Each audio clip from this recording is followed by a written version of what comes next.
Hey guys, today we're going to go over why I got PPF and was it worth it. A lot of you guys have asked me on Instagram how I keep my car clean, and I do detail her once a week, but I do have a mini confession. I now have PPF in gloss, which makes my life so much easier.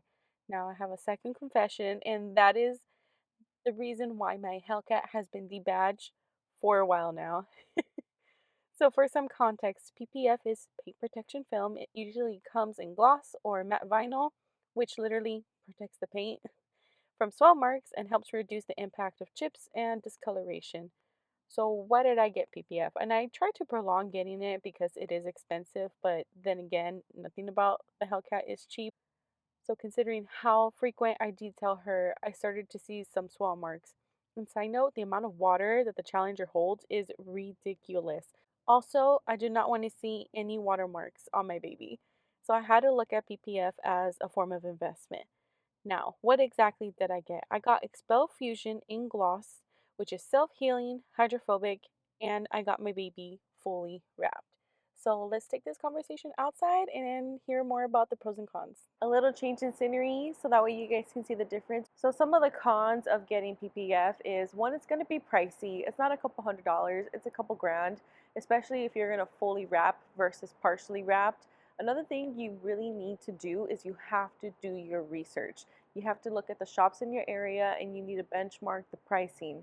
On top of that, especially if you don't know anybody that does PPF, you run the risk of bad application. And if you're like me, who's never gotten PPF before, you kind of have to have a little bit of trust in the person who's working on your car. On top of that, you also need to think about, okay, can I trust them with my car and making sure that it doesn't get fucking stolen? Because I'm gonna be honest with you guys, I'm paranoid of that shit also happening too. I even asked them if they park it inside or outside. Where was I? Honestly, I just don't want my baby to even get stolen, even if it wasn't even my fault, just because I left it at the shop. And I'm not even gonna lie to you guys, I was constantly checking on my app to see where the location was too. Anybody else do that? Moving on to some of the pros. Watermarks, where? I no longer have to worry about drying her as quickly as possible before I can get to the other side and like the sun hitting it or the air drying it. So I don't have to worry about watermarks. I literally just wipe it down and it's completely done. I don't even have to worry about so many of the chips now because it's just going to get reduced. I know chips are inevitable when you're driving her, but anything that helps makes a huge difference. Now I don't have to worry also about discoloration, leaving her in the sun or parking her in the shade. Because I got gloss, it actually enhances a lot of the shimmer in the octane red, and it just makes it so much easier for me to capture that in the videos for you guys like on Instagram, and I'll share a little bit of those clips here where you can actually see more than just the red in the car. You can see actually how bright it is versus how deep the color can get depending on the lighting. So that type of film that I got comes with 12-year warranty, and the shop that I selected also provided a 1-year warranty of labor. So that means that if I see any type of bubbling or peeling on any of the PPF, they will actually redo the entire thing for me at no additional cost. So that's something that's really important when you're selecting a shop. Some shops do offer 10-year warranty of labor. Other shops offer 1 year. Again, it's all personal preference. Personally, I'm not going to leave the PPF on it for more than 3 to 5 years, honestly. If you are considering getting PPF, here are some of the questions that I came up with to help me make my decision. So the first thing you want to ask, obviously, is price. You want to ask for the pricing to get it fully wrapped versus partially wrapped. It all depends on what you prefer. So obviously if you get it partially wrapped, it's going to be a little bit less versus getting fully wrapped. It's going to be obviously more expensive.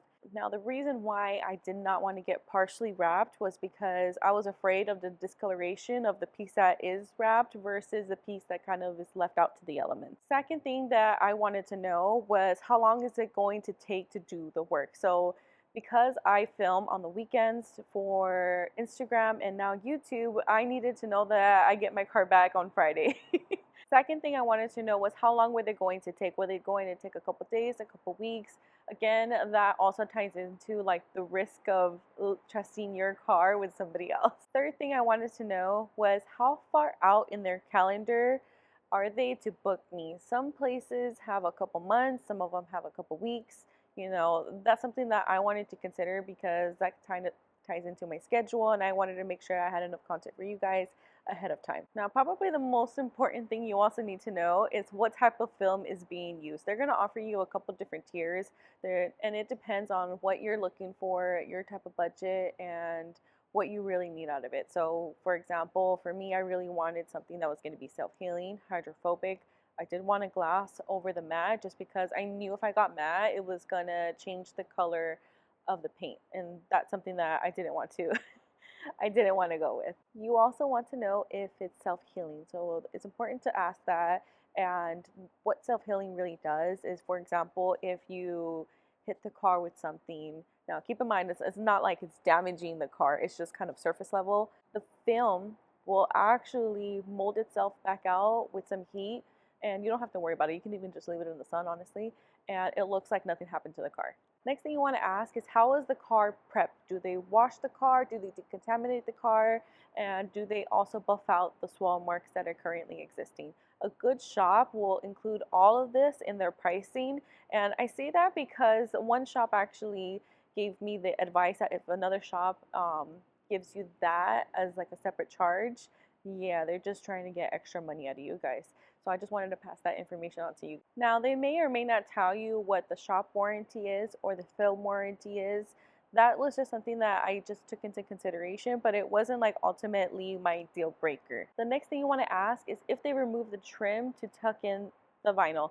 Now, the reason why that's important is because you obviously want it to look a little bit cleaner, and I also wanted to reduce the risk of the trim not lining up properly. I think that's like really annoying when something looks a little bit off, right? So here are some of the examples of where the vinyl should look seamless. You don't want it to be obvious that you got PPF on the car. Here's an example of the window trim and also where the panels line up. You want these places to be tucked in. Lastly, you want to visit the shop. You want to see some of the cars that they're currently working on. And while you're there, I want you to pay attention to the cleanliness of the shop. You also want to take a look at their details of their application. And I say that because some places, for example, cut around the emblem, and some places will take off the emblem, put the PPF down. Once it's cured, they put the emblem back, which is kind of what I ended up selecting, because let me tell you guys, I saw some examples of them cutting around. It looks hideous. It is very obvious. The details that you want to pay attention to are the corners and the edges. I also don't want you guys to forget to pay attention to their customer service. Like, are they friendly? Are they informative? And are they patient? Like, do they answer all your questions? Personally, I feel like it's important to find a shop that is actually really into their own cars, because to me that means, okay, that means they're going to take care of my car just a little bit better versus somebody that's just doing their job. And I think we all know what that looks like. Remember that you are the client, and at the end of the day, this isn't a couple $100, it's a couple grand. So don't be scared to ask, the shop a ton of questions that you may have about the car and, the type of work they do, how they apply it, and things like that. So I hope that helps you guys. And if I missed anything, or if you guys want to know a little bit something specific more about my experience with PPF, let me know down below and I'll get back to you guys. So do I think PPF was worth it? Yes. I don't have to worry about watermarks. I don't have to worry so much about chips happening, minor scratches, the swirl marks as well. So I don't know about you guys, but I grew up with not touching the car for any reason other than washing it, and leaning was a big no-no. So now that I have PPF, I can be worry-free when I lean on her. In case no one has told you today, drive safe. Bye.